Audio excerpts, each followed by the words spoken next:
পত্রিকা থেকে কবিতা পাঠের সময় এখন। আমরা সাধারণত পত্রিকা থেকে যখন কবিতা পাঠ করি, পত্রিকার শুরুর দিক থেকে পরপর করে কবিতা পড়ি, বাছাবাছি করি না। এবং যেটা দেখা যায় যে যারা পরিচিত, যারা বরিষ্ঠ, যাদের কবিতা সচরাচর প্রায় সব জায়গাতেই দেখা যায়, তাদের কবিতাগুলোই পত্রিকার প্রথম দিকে থাকে। তাই আমার কবিতা পাঠের ভিডিওর মধ্যেও ওই একই কবি একাধিকবার এসে পড়েন, তাতে কোনো আপত্তি নেই। কিন্তু পত্রিকার ভিতরে বা শেষের দিকে আরও অনেক কবিতা থেকে যান কবি, যারা নবীন কবি, যারা ততটা উচ্চারিত রন, যাদের উপর ততটা আলো পড়ে না, সেই সমস্ত কবিদের কবিতা আমাদের পড়া হয় না। আমরা আজকে এবং অধ্যায় পত্রিকাটির একদম শেষ দিক থেকে কয়েকটি কবিতা পড়ার ইচ্ছে পোষণ করছি। ৮ নম্বর পর্বে বাংলাদেশের তরুণ কবিদের কবিতা আছে। বেশি সংখ্যক নেই, যে কয়েকটি কবিতা আছে আমার ইচ্ছে হচ্ছে সেই কয়েকটি কবিতা আমি পড়ব, যদি আমার পড়ে ওঠার যোগ্যতার মধ্যে সেগুলিকে আটাতে পারি। প্রথমে আছে দুইখান বাঙাল কবিতা। কবির নাম রেদওয়ান খান, সেই জন্যই কি দুইখান? রেদওয়ান খান, দুইখান বাঙাল কবিতা। ১ নম্বর, একটি চুম্বনের ঝিকিমিকি স্মৃতি। তাহলে একটি চুম্বনের স্মৃতি নিয়ে থাকি একা, দূরে, বহু দূরে। সঙ্গমের স্বাদ বড় বেশি দাহ্য। কোমলতা প্রিয় অভিমান বড় বেশি পড়ে। মাঝখানে কাঁটা তার থাকা ভালো। প্রজাপতির স্বচ্ছ ডানায় আঁকা থাক একটি চুম্বনের ঝিকিমিকি স্মৃতি। দিতে পারো ১ ফোঁটা মহুয়ার বিষ, জোছনায় নীল হব তোমার স্মরণে। রেদওয়ান খানের ২ নম্বর কবিতা। কৃষক কখনো যাবে না, শ্রমিক কখনো যাবে না। একটি একটি করে গাঁথা হয়েছিল ইট। আষাঢ় শ্রাবণে কদম ফোটানো পাললিক মাটি ল্যাপা হয়ে গেলে চৈত্রদগ্ধ শ্যামাঙ্গ বুকের স্থাপত্যে দেখো অভিমানের মর্ম বিদারী ছায়া, হৃদয় নিংড়ানো কিছু নকশা। বিন্দু বিন্দু ঘামে এঁকেছি তোমার ললাট আলপনা।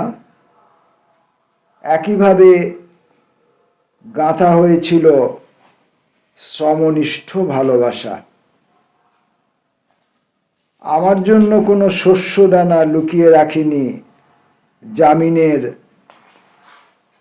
অদৃশ্য খোরলে। চিকন ধারালো দাঁতে কাটিনি মাঠ ভরা ধানের নরম সবুজ থোঁড়। যে ভালোবাসে সে কি নিজেরই শস্য লুকিয়ে রেখে আনন্দ পায় বলো? কৃষক কখনো চোর অপবাদ নিয়ে যাবে না সোনার ধানের আশায়। শ্রমিক কখনো চোর অপবাদ নিয়ে যাবে না অগ্নিকুণ্ড ইটের ভাটায়। পরের কবি সাইমুন হক। অন্ধকার আমায় বলো, অন্ধকার আমায় বলো তার চোখ যেন তার অভিযোগ না করে।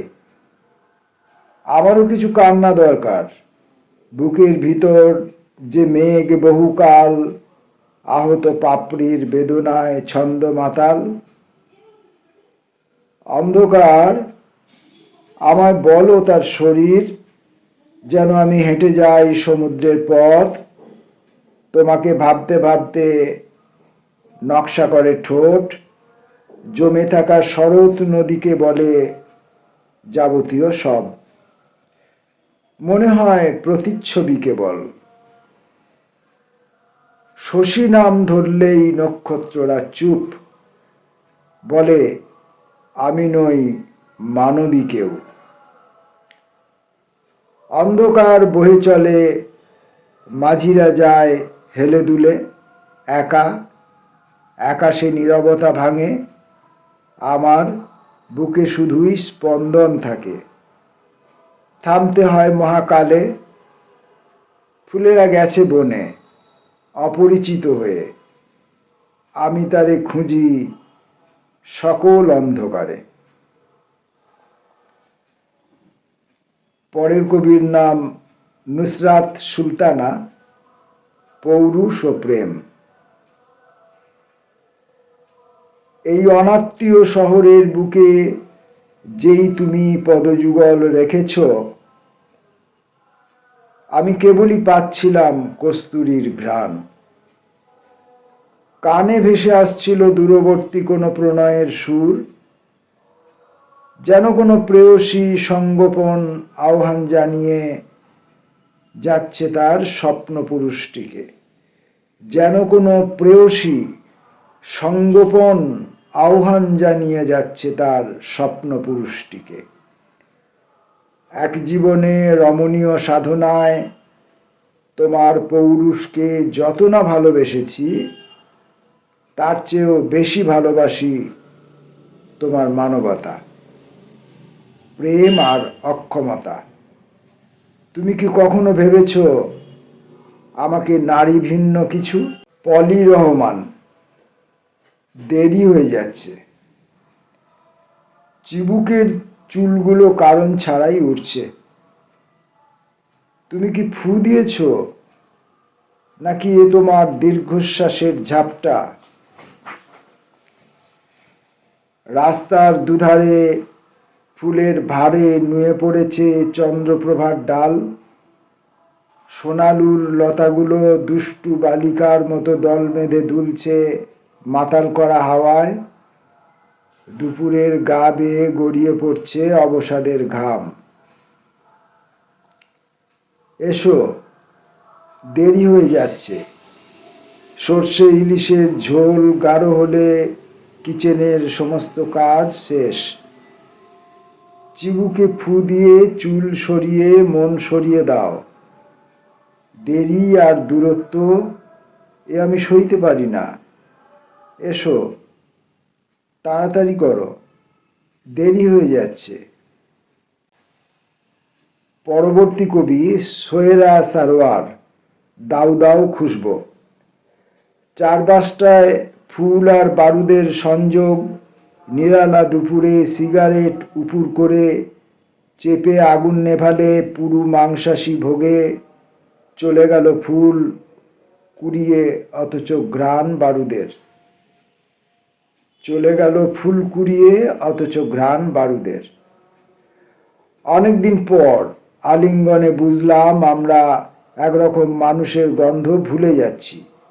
এয়ার কুলারের ভেতর থেকে বের হচ্ছে ঠান্ডা ছাই আর ঠক ঠক অমর কথাগুলো। গোটা দুপুরের প্রেম মচমচে উষ্ণ বাদাম। ফুল আর বারুদ সময় জেনে যায় প্রেমিকার চুম্বনের কষে ফুলের গন্ধ।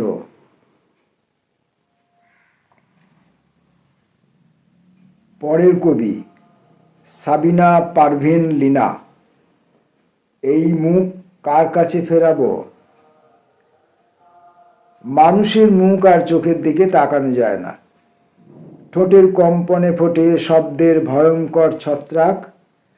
তাকালেই দেখি ক্রোধ, ঘৃণার বিস্তীর্ণ দিগন্ত। চোখের তারায় ভুল ব্যাকরণ মালা গাঁচ্ছে। দেখি নাকের ভাঁজে অবিশ্বাসের স্ফীত লোমকূপ। মানুষের সঙ্গ আর ভালো লাগে না। মুখ আর চোখের ঢেউয়ে যেন হাঙরের ছায়া। কদাকার কোলাহলে নাচে বিবমিষার চাবুক। এই মুখ কার কাছে ফেরাবো বলতে পারো? কোন চাহনির উজ্জ্বল আলোয় নির্ভার হব?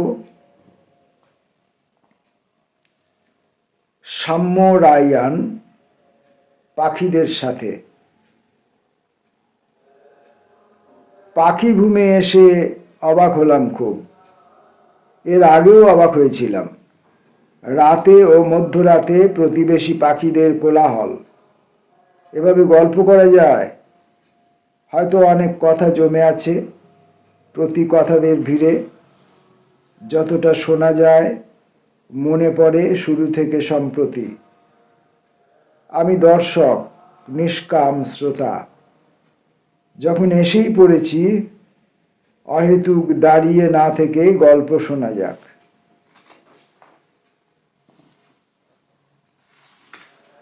আমরা আজকের এই পর্বের কবিতা পাঠ শেষ করব পিয়াস মজিদের কবিতা দিয়ে।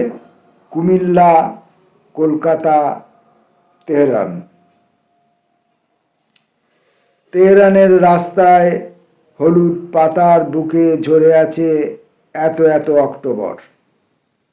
এর মধ্যে আছে নিশ্চয়ই বরিশালের দাস, কুমিল্লার পিয়াস। কলকাতার ট্রামের চাকায় লাগা রক্তের রং 1954 থেকে ঘন হতে হতে একসময় হলুদ হয়েছে। তারপর 2024-এ তেহরানের শরতে গিয়ে চুপচাপ ক্যাম্প ফেলেছে। কাছে ধারে পুড়ছে সব, গাজা, বৈরুত, পশ্চিম তীর। রণরক্ত ব্যর্থতার প্রমাণিত ইতিহাস, তবু সফলতার স্বাদ পায় রণরক্তেই। মানুষ নিশ্চিত মৃত্যুর আগ পর্যন্ত অনিশ্চিত জীবনের জন্য লড়ে যেতে থাকে। কেওড়াতলায় চিতাটা কি এখনো জ্বলে? হেমন্ত জারি আছে, শীত আসছে। অপ্রকাশিত ট্রাঙ্ক ভেঙে মাল্যবান বেরিয়েছে, উৎপলাও বেরুবে বলে। মেয়েদের রেডি হতে একটু দেরি হয়ে থাকে। সব পেয়েছি দেশে বিছানার আবহ মানে, তবু কেন মাস্টার বেশনের দাগ জলজল করে? তবু কেন মানুষ কবিতা টবিতা লিখে? ট্রাম ওঠে গিয়ে আবার ফিরে আসে মিলুর কলকাতাতে। ঘুম ভাঙে 22 অক্টোবরের, কোনো মতে কাটে না হ্যাংওভার কলোনিয়াল কেতুর। কলকাতা ও কুমিল্লা ছেড়ে তেহরানের রাস্তায় পাতাদের ভিড়ে পড়ে থাকি চুপচাপ, পিয়াস ও জীবনানন্দ দাশ। আমরা আজকে এবং অধ্যায় পত্রিকার একদম শেষ পর্ব থেকে বাংলাদেশের নবীন কবিদের, আমি ব্যক্তিগতভাবে জানি না তারা আদৌ নবীন নাকি তারা মধ্যবয়সী প্রবীণ নাকি তারা অধিক বয়সী, আমি জানি না। আমি তাদের কবিতাগুলি পড়লাম, তাদের কাউকেই আমি ব্যক্তিগতভাবে চিনি না। তাদের প্রত্যেকের কবিতার ভেতরে আমি প্রবিষ্ট হবার চেষ্টা করেছি। নমস্কার।